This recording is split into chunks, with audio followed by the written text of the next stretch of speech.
Hi, and welcome to The Other Times, a digest of the Australian Parliament from the 4th of February to the 6th of February. I'm your host, Andrew Ellsbury. This week we've seen changes to ministerial portfolios, changes to the leadership of both the National and the Greens parties. We've seen a condolence motion about the bushfires which Australia has suffered through for the last 3 months. We've seen legislation passed for bushfire tax assistance, financial sector reform, intellectual property laws, Australian Business Growth Fund, illegal phoenixing, vocational education and training, political donation reforms, and we've seen a condolence motion for former Senator Tchen, a former Senator for the state of Victoria. The first sitting week of the year started with the exact example I wanted to be able to show you of the cooperation our Parliament can actually achieve. The government and the opposition decided to suspend all business of the day for the first day of the Parliament so that condolence motions could be put about the bushfires which have been ravaging parts of Australia for the past 3 months. And I call the Prime Minister. Thank you, Mr Speaker. I move that the House, 1, acknowledges the devastation across our nation occasioned by the bushfire season, including the loss of 33 lives, the destruction of over 3,000 homes, the unimaginable loss of so much wildlife and the devastating impact on regional economies across Australia. 2, extends its deepest sympathies to families who have lost loved ones and to those who have suffered injuries or loss. Places 3, on record its gratitude for the service of David Morrissey, Geoffrey Keaton, Andrew O'Dwyer, Samuel McCall, Bill Slade, Matt Kavanagh, Ian Macbeth, Paul Hudson and Rick De Morgan Jr, firefighters who lost their lives during the fires, and extends its deepest condolences to their families. 4, recognises the contributions of thousands of volunteers and career firefighters and the dedication of emergency services personnel across Australia. 5, honours the contribution of more than 6,500 Australian Defence Force personnel, including 3,000 ADF reservists, and the work of Emergency Management Australia throughout the summer. 6, recognises the generosity of individuals, families, schools, churches and religious groups, service clubs and businesses from across Australia and elsewhere in the world during the evacuations and following the fires. 7, expresses its gratitude to Australia's friends, allies and neighbours who have provided or offered support. 8, recognises the unceasing efforts and close cooperation between state and local governments, demonstrating the strength of our federation.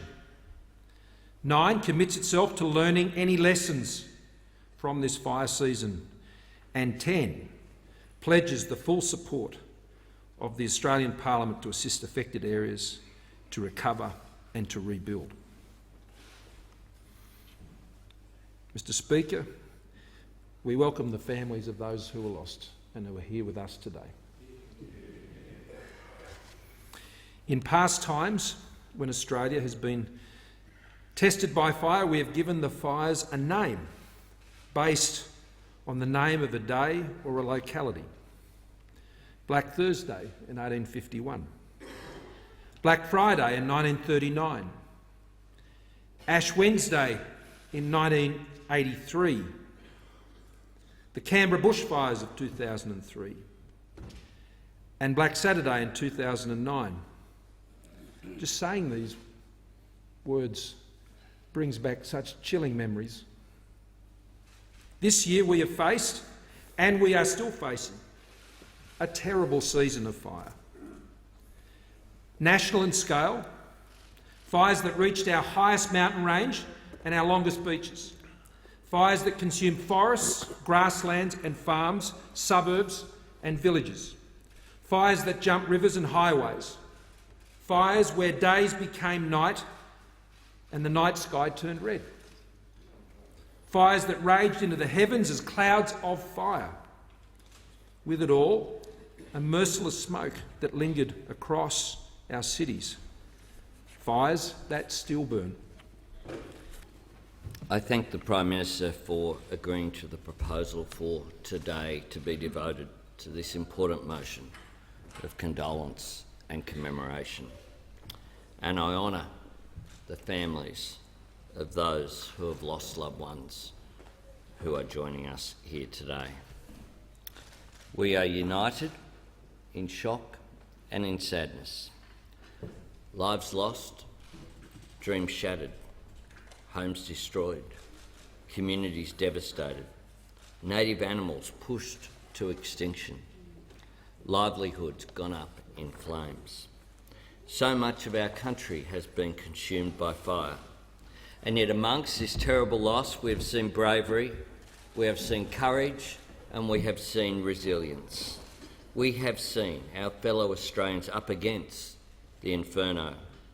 We've seen our fellow Australians on the beach in unimaginable scenes, huddled together in midday darkness with nowhere to turn but the sea.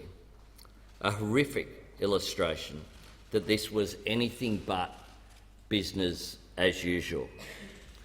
After the statements of the Prime Minister and the Leader of the Opposition, the other members of the House of Representatives were able to share their thoughts. At the opening of the Senate, the Leader of the Government in the Senate read a statement about ministerial portfolios, and, after the National and Greens parties both informed the Senate of changes to their leadership structure, the Senate was able to proceed with a condolence motion for the bushfires. Thank you very much, Mr. President. Mr. President, I seek leave to make a statement regarding ministerial arrangements. Leave is granted. I thank the Senate. Mr. President, I can advise the Senate that Senator Mackenzie has resigned her position of Minister for Agriculture and Minister Canavan has resigned his position of Minister for Resources in Northern Australia. The Deputy Prime Minister, Minister McCormack, has been appointed Acting Minister for Agriculture, and Minister Littleproud has been appointed the Acting Minister for Resources in Northern Australia. I will advise the Senate on revised ministry arrangements in due course.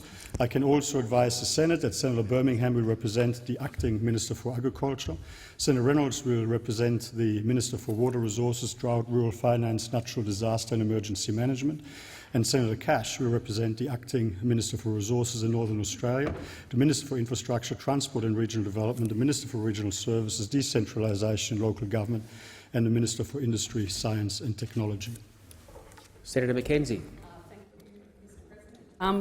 Following my resignation as Senate Leader, the National Party Senate Party Room has appointed myself as Senate Leader and Senator Canavan as Deputy Leader. Senator Waters. Thanks, Mr. President. I seek leave to make a short statement relating to party arrangements for the Australian Greens. Leave is granted. Thank you, President. I advise the Senate that I am the Leader of the party in the Senate, that Senator McKim is the Deputy Senate Leader, that Senator Siewert is our Party Whip, and that Senator Rice is our Deputy Whip. Thank you.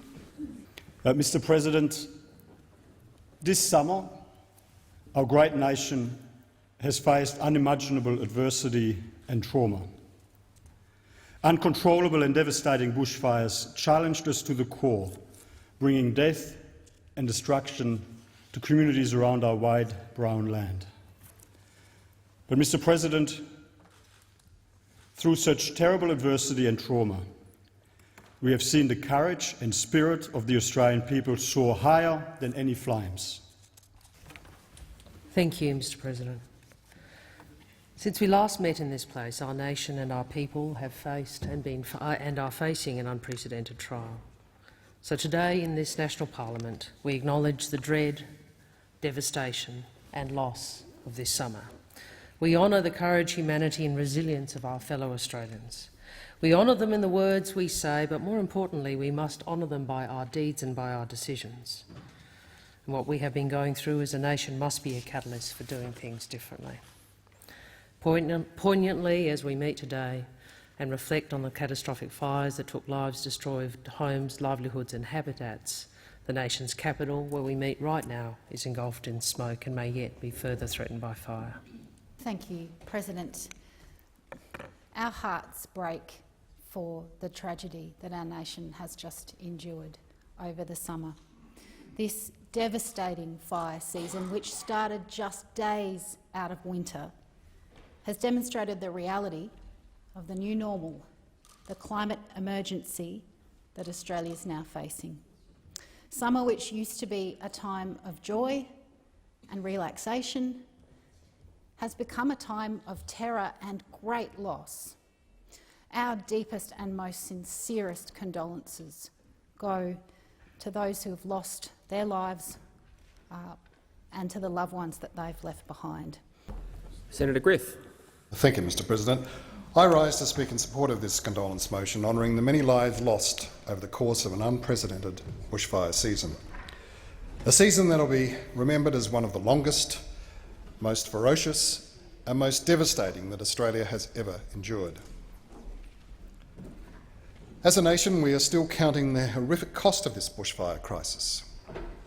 The human cost, the economic cost, and the cost to our environment and our unique landscape. Over 11 million hectares have burned and are still burning. Around 1 billion native animals have perished and 3,000 homes lost, with that number sure to grow as damage assessments continue. There have been devastating impacts to livestock, farming infrastructure and prime agricultural areas across the country. And too many businesses, particularly small businesses, the backbone of our regional communities, have perished in the fires or are very much on the brink. On Wednesday, the legislative program began. The Australian Volunteers Trust provides support to volunteers and their immediate families, where the volunteer has died or become seriously injured during their service in responding to a disaster in Australia.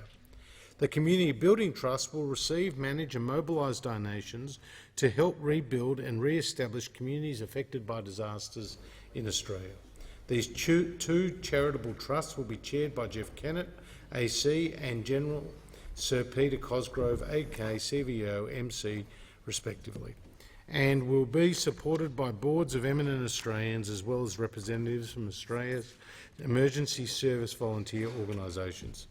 The government has announced it will extend DGR status to these two charitable trusts to encourage philanthropy and provide support for individuals, families and communities affected by the bushfires.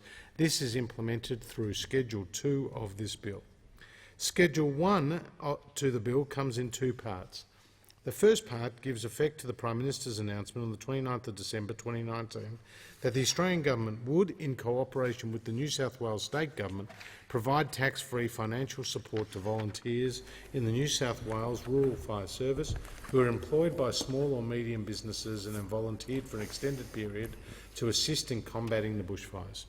This tax treatment will also apply to similar arrangements for volunteer firefighters reached between the Australian Government and other states and territories. Call the member for Rankin. Yeah, thanks very much, Speaker, for the opportunity to speak on these bushfire tax assistance bills.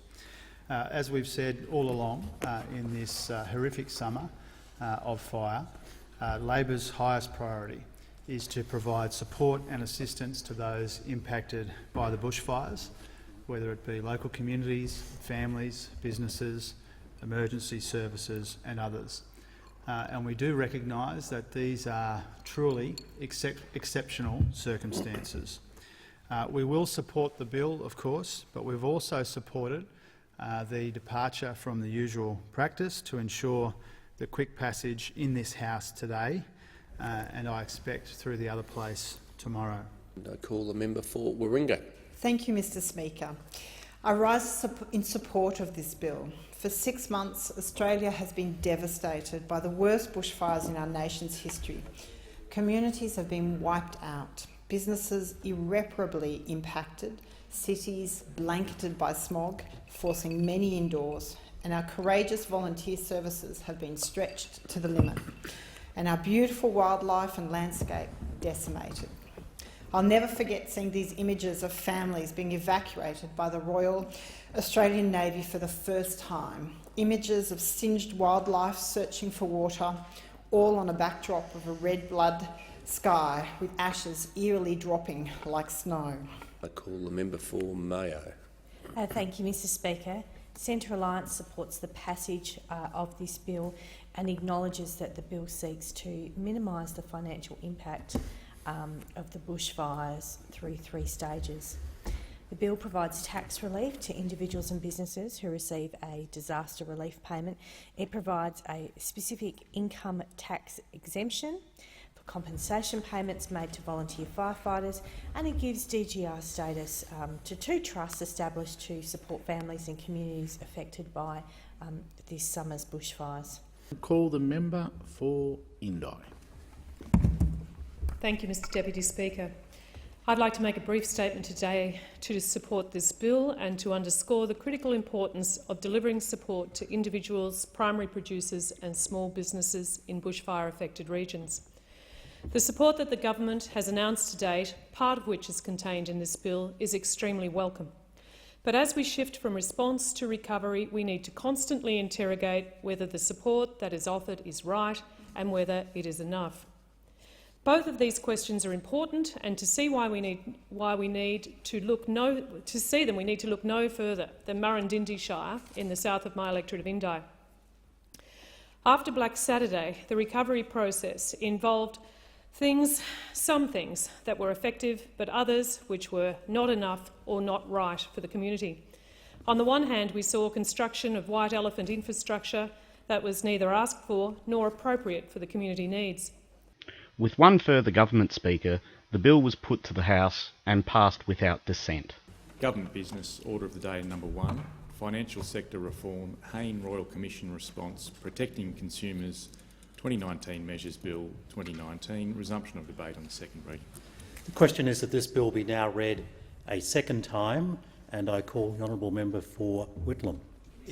Thanks, Deputy Speaker. Pleased to be speaking to the motion. I wish to move an amendment at this second reading stage, which I provide to the clerks.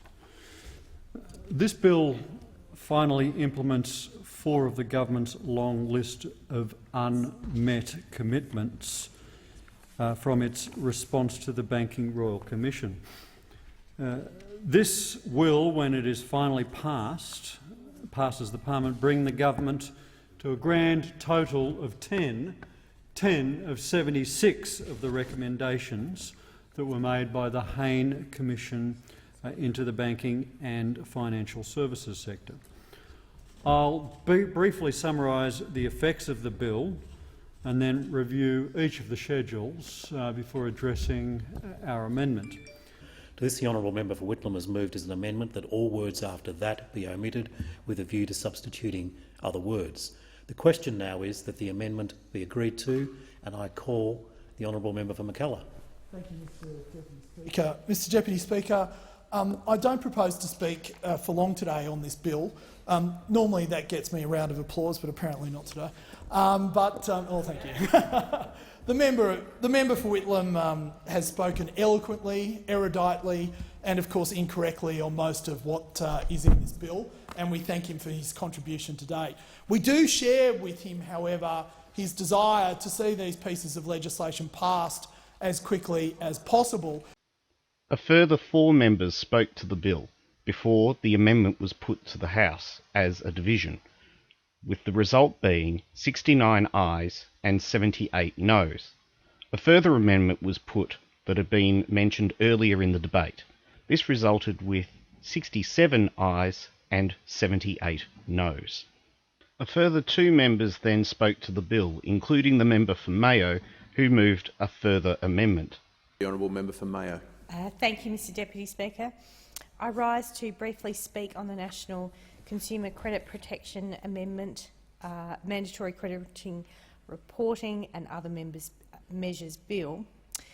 The bill will establish a mandatory comprehensive credit reporting regime to apply from the 1st of April this year, and it will provide that a credit provider cannot refuse to provide further credit or reduce a consumer's credit limit merely because of financial hardship and that information that will exist.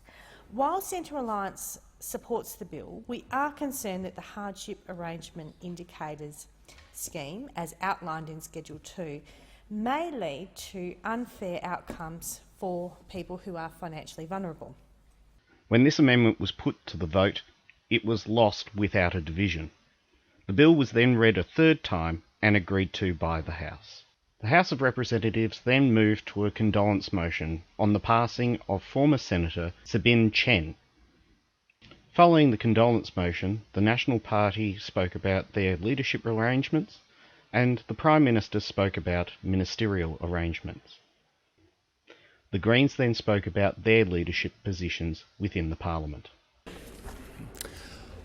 I inform the House of the death on 25 November 2019 of Tsebin Tchen, a former senator. Tsebin Tchen represented the state of Victoria from 1999 until 2005.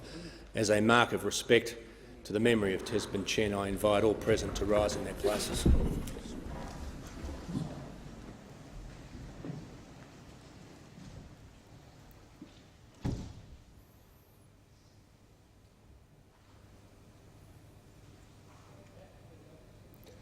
I thank the House.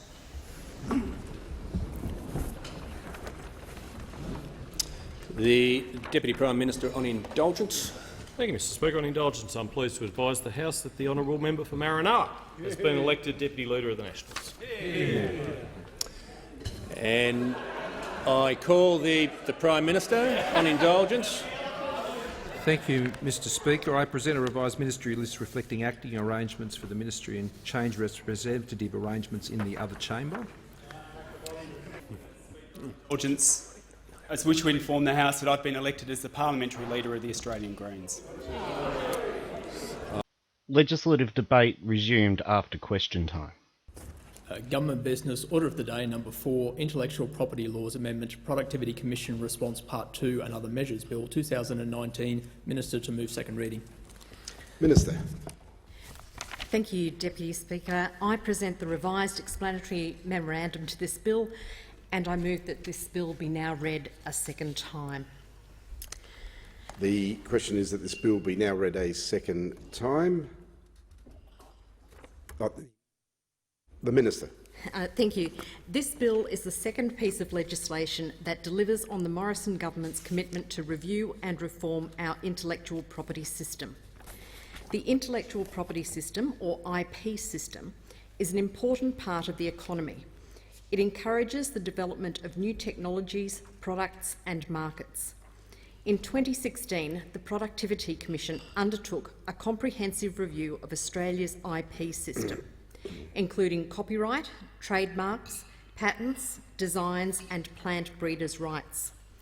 We asked the Commission to make recommendations to ensure that the IP system continues to provide incentives for innovation and investment. The IP system should do so without unreasonably impeding competition and access to goods and services. The member for Hotham. Thank you so much, Deputy Speaker, and it's a great pleasure to make a contribution on behalf of the opposition to the Intellectual Property Laws Amendment, Productivity Commission Response Part 2 and Other Measures Bill 2019. I'll move a second reading amendment at the close of my speech, but in part of my comments I'll speak to some of the aspects in that second reading amendment. Deputy Speaker, intellectual property laws can perhaps sound a little bit dry to the ordinary person, but the bill before the Parliament today actually relates to one of the most pivotal discussions that we have in this chamber, and that is how do we create a high-skill, high-wage economy for Australians for this generation and the next. This is a really, really urgent question. You would have seen, Deputy Speaker, that the Governor of the Reserve Bank made a statement today about some of the really critical concerns he has about the Australian economy's performance, and he raised 3 issues in his statement today. He talked about this persistent problem of low wages growth that is affecting the quality of life of the people in communities of every one of the 150 people in this chamber. He talked too about the declining productivity growth that we're seeing in our economy and the downward investment spending. And these are really crucial problems for us because they're telling us something not just about what's happening in the Australian economy today, but what's going to be happening tomorrow and in a year and in the year after that. A further 2 members of the House of Representatives spoke to the bill before the amendment was put. It resulted in a division, with 68 ayes and 77 noes. The amendment was lost. A third reading of the bill was passed without division. The House of Representatives then received a message from the Senate stating that the Treasury Laws Amendment Combating Illegal Phoenixing Bill 2019 had been amended. Only 2 members then spoke on this bill before a third reading was passed. The following message from the Senate has been received. The Senate returns to the House of Representatives the bill for an act to amend the law relating to corporations and taxation and for related purposes, and informs the House that the Senate has agreed to the bill with the amendments in the annexed schedule. The Senate requests the concurrence of the House in the amendments. I call the Minister. Thank you, Madam Speaker, and I move that the amendments be considered immediately.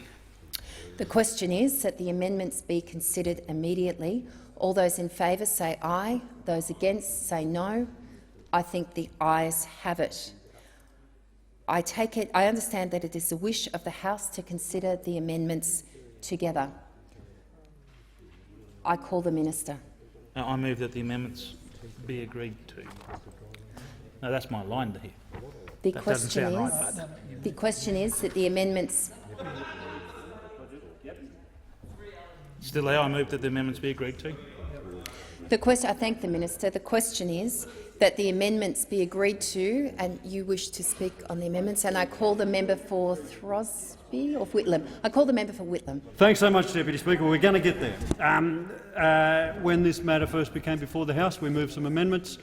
We moved them again upstairs. We welcome the fact that the government has accepted the amendments after discussions with myself and my office. It deals with phoenixing. It's a serious issue. On a weekly basis, members of this place will have small businesses walking through their door have been done over by unscrupulous actors. We want to close it down. We want to work with the government to ensure that we can close it down. The House of Representatives then moved to the Australian Business Growth Fund Bill 2019, second reading.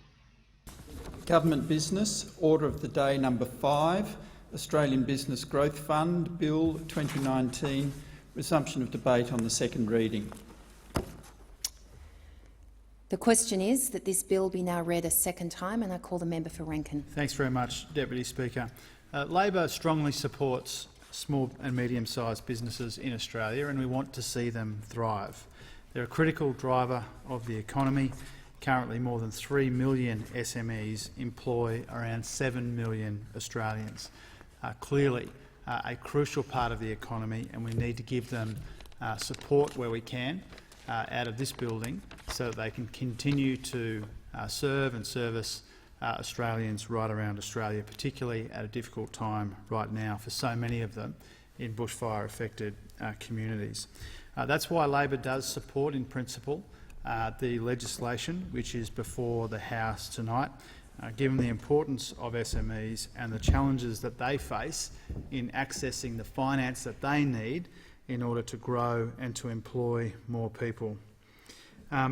As the Reserve Bank, the Australian Small Business and Family Enterprise Ombudsman and others have pointed out, small and medium-sized businesses have faced big challenges in accessing finance, particularly in the post-global financial crisis environment. Call the member for Ford.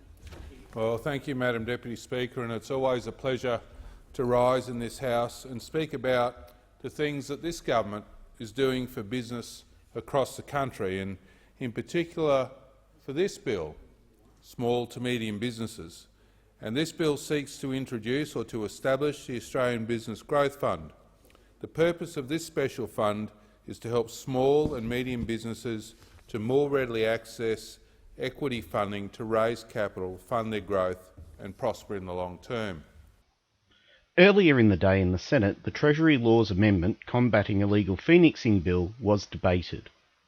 Senator McAllister. Thank you, Madam Deputy President.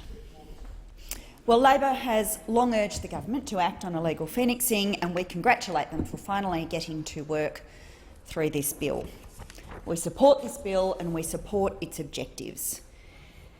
However, we acknowledge some of the concerns raised by stakeholders in relation to this bill, and I will go to that later in my remarks.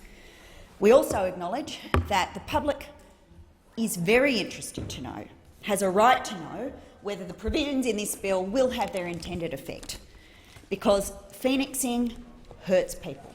Illegal phoenixing hurts people, and it is critical that government finally put their shoulder to the wheel and apply just a little bit of effort in dealing with this very serious problem.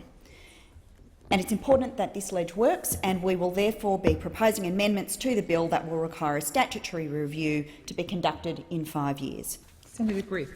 Thank you, Madam Deputy President.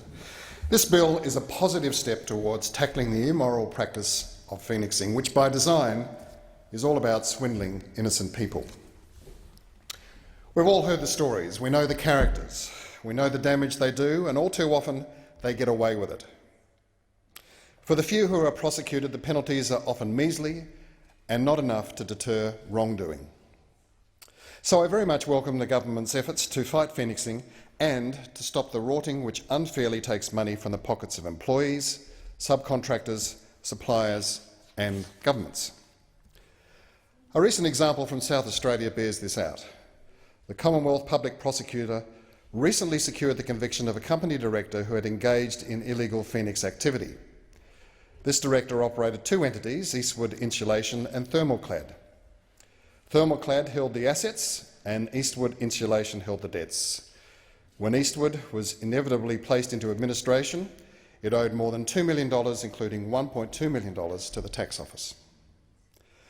The damage from this kind of behaviour is widespread. Employees are suddenly unemployed, and then they find they are owed wages, entitlements and superannuations. Senator Scarr. Madam Deputy President, I'm very pleased to rise to speak in favour of this legislation. If I could commence by referring to some remarks Senator Griff made. This is not about inhibiting the free market. This is about holding directors account to both their legal and, dare I say, moral obligations with respect to the discharge of their duties. I have been in situations, including the global financial crisis, where I've had to advise directors in difficult positions in relation to solvency. Directors who are seeking to do the right thing by their creditors, to do the right thing by their employees, to do the right thing by the array of stakeholders impacted by their business decisions. And prior to the introduction of the safe harbour rule, directors were quite often in extremely difficult positions. In many cases, the easy thing for a director to do, was to appoint administrators and walk away. Senator Roberts. Acting Deputy President. As a servant to the people of Queensland and Australia, I speak to this bill and to my concerns for everyday Australians who could be affected by illegal corporate phoenixing in many ways. And I speak about my sister's business, a wonderful business, small business, medium-sized business, with her partner and her employees. And they had to fold eventually because of debtors not paying their bills. Rich debtors who folded their companies and restarted, just like the phoenix in ancient Greek folklore, the bird that rose from the ashes. I stand, like Senator Hanson, for everyday Australians, including honest workers and honest business people. And there are many people who are concerned about what this bill might do to them. And that's important because small business is Australia's largest employer. But later on, Madam Acting Deputy President, I will touch on how one very large company in this country is affecting its employees, because regulations are not just the answer. Senator Whish-Wilson. Thank you, Acting Deputy President. Well, the Greens support this bill, but we wholeheartedly agree with the Labor Party that it doesn't go far enough. We know Phoenix is emerging as a significant issue in the building industry, and a huge part of that has been around the cladding crisis, or the flammability and the dangers around cladding or dodgy cladding. For those who aren't following the debate in detail, phoenixing activity, quite simply, is when a new company is created to continue the business of a previous company that has been deliberately liquidated by its owners to avoid paying its debts or meeting its liabilities. And those liabilities and debts can relate to creditors, can relate to payments to subcontractors, and even wages to staff and to workers. Nationwide, phoenixing across the board has been estimated to cost over $5 billion, $5.13 billion a year in unpaid bills to trade creditors, lost employee benefits and unpaid taxes. A further 10 senators spoke to the bill before it was sent to committee. An amendment was moved by Senator Faruqi. The resulting division was 11 ayes to 46 noes. The bill, with amendments which had been made earlier, was agreed to and passed to be sent back to the House of Representatives. Government Business Orders of the Day number 2, National Vocational Education and Training Regulator Amendment Bill 2019, second reading debate.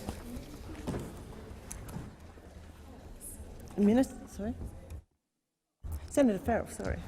Thank you, Acting Deputy President. I rise to contribute to the debate on the National Vocational Education Training Regulator Amendment Bill. Labor will not oppose this amendment.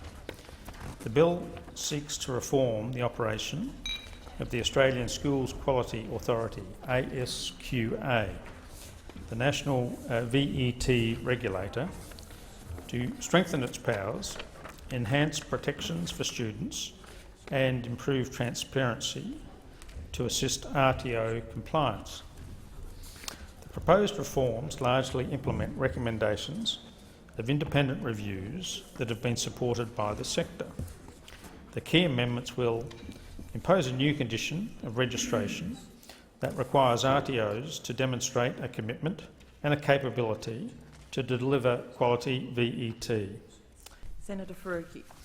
Thank you, Madam Acting Deputy President. I rise to speak to the National Vocational Education and Training Regulator Amendment Bill 2019. This bill implements recommendations of the Braithwaite and Joyce reviews of vocational education and training and makes additional amendments to the Act. The Greens will not be opposing this legislation. We note, however, that this bill does nothing at all to reverse the government's malicious underfunding and undermining of public vocational education and training through our public TAFE system. It's a good measure of how slow this inept government is in conducting their business, that their response to the Braithwaite review has been public for 18 months, yet we're just now seeing legislation to enact it. We need a strong independent regulator in ASQA to hold dodgy private providers to account and prevent them ripping off students and defrauding the government of public funds. Many of the changes in this bill are welcome, including a stronger threshold for provider registration and options for increasing transparency that can help students navigate the world of competition-driven, privatised vocational training that the Liberals and Labor have built and watched fall to ruins. Debate was shortly then interrupted. A condolences motion was moved for former Senator Tsebin Tchen. Senators, it is with deep regret that I inform the Senate of the death on the 25th of November last year of Bin Tchen, a Senator for the state of Victoria from 1999 to 2005, and I acknowledge members of his family in the President's Gallery this afternoon. I call the Leader of the Government in the Senate. Thank you very much, Mr. President. Mr. President, I seek leave to move a motion relating to the death of Senator Tsebin Tchen. Leave is granted. Senator Cormann. I thank the Senate. Mr. President, I move that the Senate records its deep sorrow at the death on 25 November 2019 of Tsebin Tchen, former Senator for Victoria, places on record its gratitude for his service in the Parliament and the nation, and extends its profound sympathies to his family in their bereavement. Mr. President, we were all deeply saddened when we heard the news late last year that our former friend and colleague Tsebin Tchen had passed away. It was sudden and unexpected, and even at the age of 78, Tsebin had so much more still to give. At the time of his passing, Tsebin was as active in the community and as passionate about multiculturalism as ever. Throughout his life, he worked tirelessly to bridge cultural divides. Tsebin was devoted to uniting Australia's many communities because he believed the cultures that make up our country are stronger as one. Senator Wong. Thank you, Mr President. And I rise on behalf of the opposition to express our condolences following the passing of former Senator Tsebin Tchen at the age of 78. And I convey at the outset the opposition's and my personal condolences to his family and friends. And in particular, I extend our sympathies to his daughter Jacinta and other family members who are with us in the President's Gallery today, and to members of the community who have joined us. I also want to express my personal gratitude for their gracious invitation to attend his funeral, which I regret I could not take up. Bin Tchen and I came from very different political traditions, but we did share an affinity that went beyond party membership. We shared the experience of being Asians in Australia at a time when that was much less common than it is today. And we shared the experience of being the first Asian Australians elected to the Australian Parliament. Senator Lambie then moved the Commonwealth Electoral Amendment, Donation Reform and Other Measures Bill 2020. Shortly thereafter, debate was adjourned. Senator Lambie, could I come to number 306 in your name, please? Thank you, Mr President. I ask the General Business Notice of Motion number 306, standing in my name for today, proposing the introduction of a bill be taken as formal. Is there any objection to this motion being taken as formal? There being none, Senator Lambie. I move that the following bill be introduced. Am I supposed to wait? I think you just read out the... A bill for an act to amend the Commonwealth Electoral Act 1918 from related purposes. That's okay, we're all a bit rusty. It's our first day back. The question is that motion be agreed to. Those of that opinion say aye. The contrary, no. The ayes have it. Senator Lambie. I present the bill. Sorry. Senator Lambie. Mr President, I present the bill and move that this bill may proceed without formalities and be now read a first time. Question is that motion be agreed to. Those of that opinion say aye. Contrary, no. The ayes have it. Senator Lambie. Oh, sorry, the clerk. Even I'm a bit rusty. The clerk. A bill for an act to amend the Commonwealth Electoral Act 1918 and for related purposes. Senator Lambie. Mr President, I move that this bill now be read a second time, and I seek leave to table an explanatory memorandum relating to the bill. Is leave granted? Leave is granted. Senator Lambie.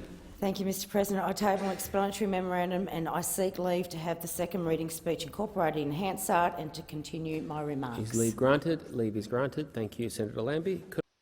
The final day of sitting in the House of Representatives started with the Australian Business Growth Fund Bill 2019 second reading. Government Business, Order of the Day number 1. Australian Business Growth Fund Bill 2019. Resumption of debate on the second reading and on the amendment moved by the member for Rankin. The question is that the amendment be agreed to, and I call the member for Lindsay. Thank you, Mr Deputy Speaker. When the Morrison government talks about backing small businesses and creating jobs, what follows is considered measures to enable Australians to unlock their potential, expand their business and employ more people. The Business Growth Fund will fill the gap in the equity market that leaves entrepreneurs and small and medium-sized business owners unable to reach their growth potential. There are almost 15,000 small and medium businesses in my electorate of Lindsay, and I want to see each and every one of those able to achieve their goals. And the Morrison government is implementing policies to enable... There was an interruption to the speech when a quorum was called. Speech then resumed. Mr President, the member for Lindsay to continue. Thank you, Mr Deputy Speaker. I want to ensure that every single one of those almost 15,000 small and medium-sized businesses in my electorate of Lindsay can reach their potential, and the Morrison government is implementing policies to enable just that. The original question was that this bill be now read a second time. To this, the honourable member for Rankin has moved an amendment that all words after that be omitted with a view to substituting other words.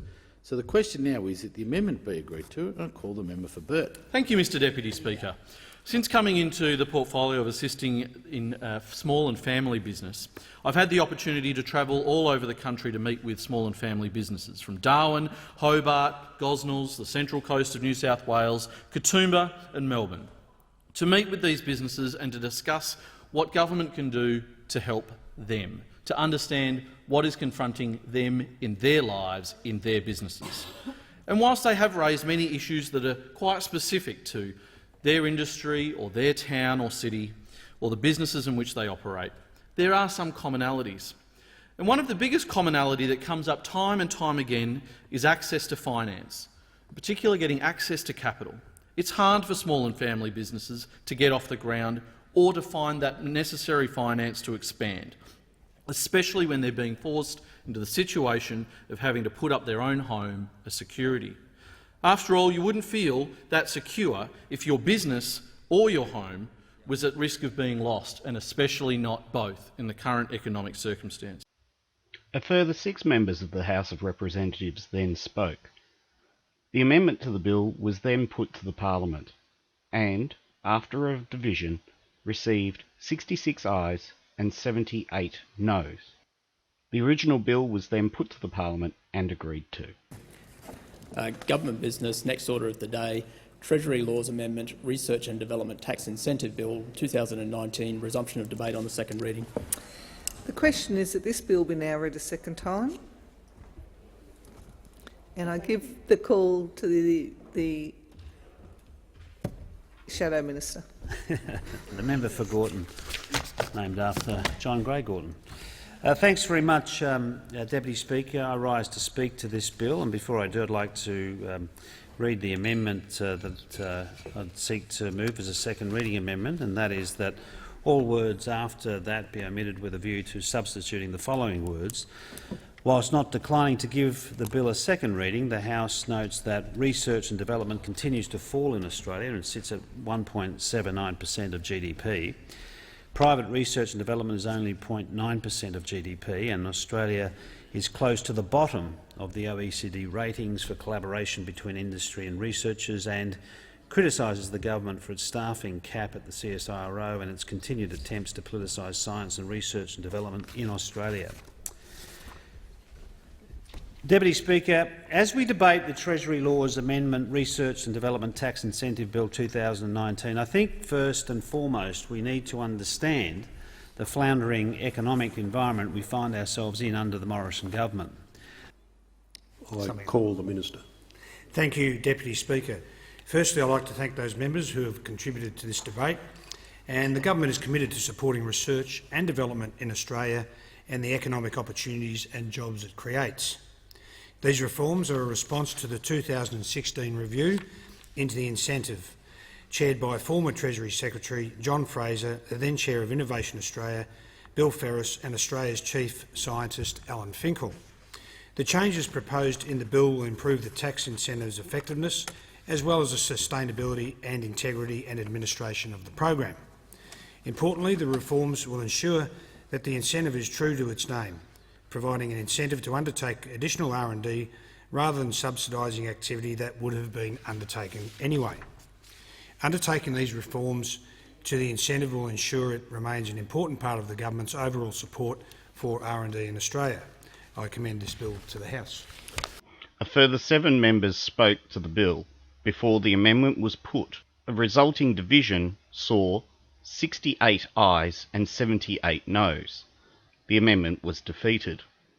The Senate then continued with 5 more bills to round out the week. I'll call the clerk. Government Business Order of the Day number 1, National Vocational Education and Training Regulator Amendment Bill 2019, resumption of second reading debate. Senator Faruqi. Madam Deputy President, I rise to continue my remarks on the National Vocational Education and Training Regulator Amendment. We cannot talk about a future that is just and that deals with the climate crisis and not talk about vocational education and training. Over the last decade, we have seen a decimation of our world-class TAFE with massive funding cuts, increasing fees and privatisation of the sector, which saw the entry of shonky providers, and this disaster needs to be reversed. Our TAFEs are vital for people to be able to gain and regain the skills needed for this transition and transformation. This is good for individuals, but it is even better for all of society. Failing to fund them properly is incredibly short-sighted and it's destructive. Yet we've seen TAFE being slowly destroyed by the government's neglect. a lack of funding and privatisation. Senator O'Sullivan. Thank you, Madam Deputy President. I rise today to speak on the National Vocational Education and Training Regulator Amendment Bill 2019. This bill seeks to improve the efficiency and effectiveness of the Australian Skills Quality Authority, known as ASQA, without significantly increasing the regulatory burden on prospective or current registered training organisations. A more efficient and effective assessment of our vocational education and training sector will ensure higher standards and better prepare those who undertake vocational training for their future endeavours. The genesis of this change comes from two independent reviews. The Professor Valerie Braithwaite All Eyes on Quality review of the National Vocational Education and Training Regulator Act 2011 by Professor Valerie Braithwaite, and the Strengthening Skills Expert Review of Australia's Vocational Education and Training System by the Honourable Stephen Joyce. These changes are part of the government's $18.1 million commitment to support and reform the National Vet Regulator. Minister Cash then concluded the contributions to the bill, and the bill was passed without amendment. Government Business Order of the Day number 2, Financial Sector Reform, Hayne Royal Commission Response, Protecting Consumers 2019 Measures Bill 2019, resumption of second reading debate. Senator Kitching. Thank you, Deputy President. This bill has been a while coming. It took the government 27 starts before it voted for a Royal Commission, and it seems to be taking a commensurately long time to implement the recommendations of that Royal Commission. This bill finally implements 4 of the government's long list of unmet commitments from its response to the Banking Royal Commission. This will, when it finally passes the Parliament, bring the government to a grand total of 10 out of the 76 recommendations, with the actions completed. This bill does 3 things. Schedule 1 of the bill extends unfair contract term laws to cover insurance contracts. Schedule 2 of the bill brings funeral insurance into the general financial consumer protections regime, and Schedule 3 of the bill introduces a best interest duty for mortgage brokers and provides for regulations to reform mortgage broker regulation. Thank you, Senator Kitching. Senator Wilson. Thank you, Deputy President. Can I start by saying how glad I am that we're now receiving some legislation directly from the Hayne Royal Commission into financial services.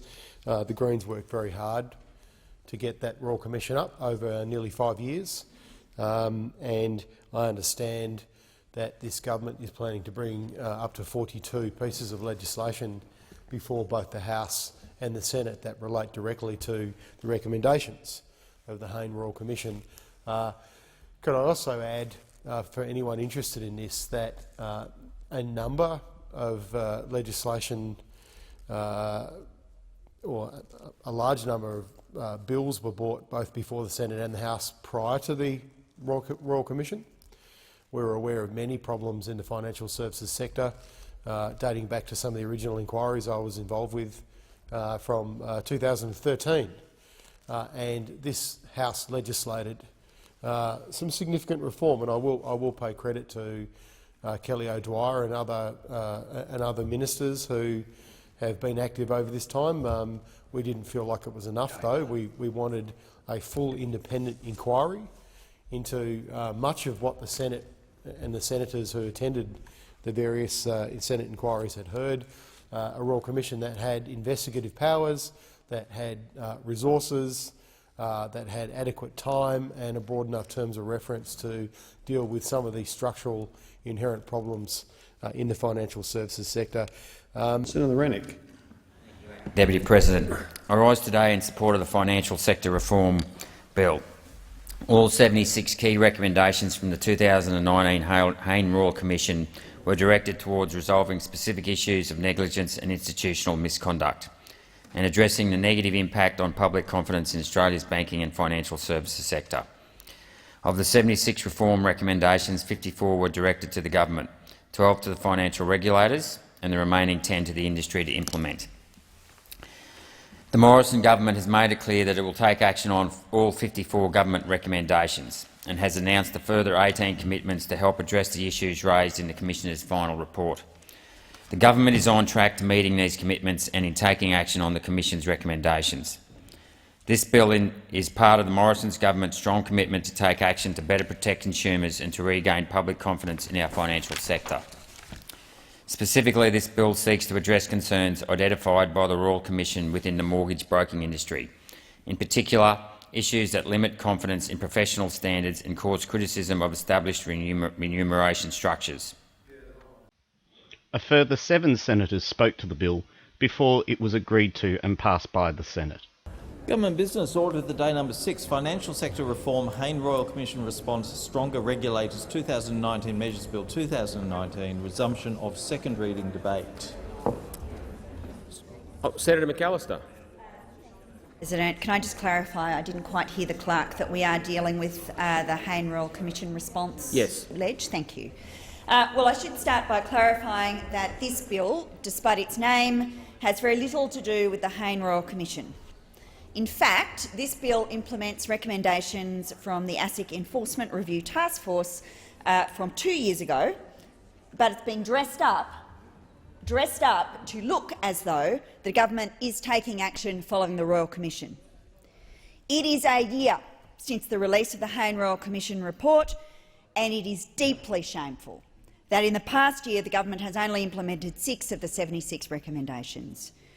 During the Royal Commission, we heard stories of everyday Australians being exploited by the banks. A couple was given bad advice that saw them lose their family home. Fees were knowingly charged to people who had passed away. There are instances of discrimination against a person with a disability. And in his interim report, Commissioner Hayne stated that the main reason for this behaviour was greed, the pursuit of short-term profit at the expense of basic standards of honesty. Thank you. Minister. Thank you, Acting Deputy President. First, I'd like to thank those senators who have contributed to this debate. The government is committed to implementing a comprehensive response to the Royal Commission into misconduct into the banking, superannuation and financial services industry, which is set out in its Financial Services Implementation Roadmap. The bill is an important step in delivering the response by implementing the recommendations of the ASIC Enforcement Review Task Force to ensure that regulators have the resources and the powers that they need to strengthen their approach to enforcement and supervision. These reforms build on the substantial steps already undertaken by the government to protect Australian consumers and deliver on its commitment to implement the recommendations of the Royal Commission. I commend this bill to the Senate. The legislation was put to the Senate and agreed to. Government business orders of the day. Number 7, Treasury Laws Amendment 2019-20 Bushfire Tax Assistance Bill 2020. Resumption of second reading debate. Senator Brown. Acting Deputy President. Labor will support this bill. Labor's priority has always been to ensure the right support and assistance is provided to bushfire-affected communities. As the leader of the Labor Party, Anthony Albanese, has consistently said, Labor stands ready to provide bipartisan support to the government to measures that will help these impacted communities and to ensure expedited passage of appropriate legislation for these measures through this place. The bill before the Senate now is one example of that appropriate legislation. The Treasury Laws Amendment 2019-20 Bushfire Tax Assistance Bill 2020 ensures that all relief and recovery payments and benefits provided by the Australian Government in relation to the bushfires are exempt from tax. This includes the Disaster Recovery Allowance and payments under the Disaster Recovery Funding Arrangements. The bill will also ensure that payments provided to compensate for the loss of income for volunteer firefighters are tax exempt. This will apply for those who are self-employed or work for small and medium businesses and who have been called out for more than 10 days. Senator Whish-Wilson. Acting Deputy President, the Greens will also support this bill. We've all had the chance in here to reflect on the truly heroic efforts of volunteer firefighters and the sacrifices that they've made, including, tragically for some, the ultimate sacrifice. Making government payments to volunteer making payments to volunteer firefighter taxes exempt is a simple and logical thing to do that will provide a little bit extra of support for the brave men and women who've given us so much. The Greens also support the granting of deductible gift recipient status to the Australian Volunteer Support Trust and the Community Rebuilding Trust. The Greens acknowledge the efforts of the Business Council of Australia in having established these trusts so quickly, in encouraging the business community to donate and in directing donations to families of people who have died or been seriously injured, and to communities who face the enormous task of rebuilding in the face of these devastating fires. Thank you, Senator. Minister. Thank you. I'd like to thank all senators for their contribution to the debate and for their support. This bushfire season in Australia has faced devastating fires which have disrupted the lives of communities around the nation. The government is supporting volunteer firefighters involved in the firefighting effort, as well as ensuring that communities and businesses affected by the bushfires can get back up and running as soon as possible. The government is making the support tax-free. On 29 December 2019, the Prime Minister announced that the payments being made to eligible volunteer firefighters will be free from tax.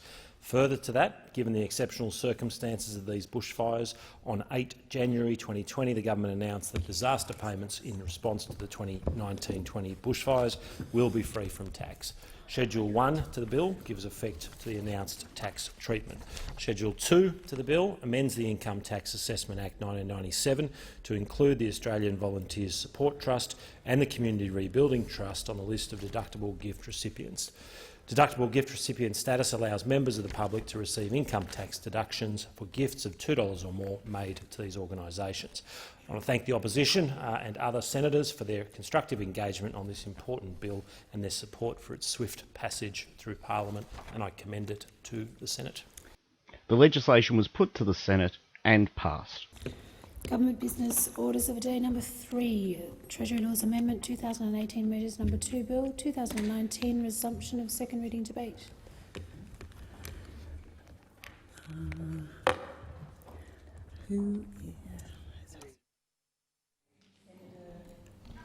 I think Senator Whish-Wilson has the call. Senator Whish-Wilson. Apologies, Acting Deputy President. Could you just remind me which bill we're on? One more time. The Treasury Laws Amendment 2018 Measures number 2.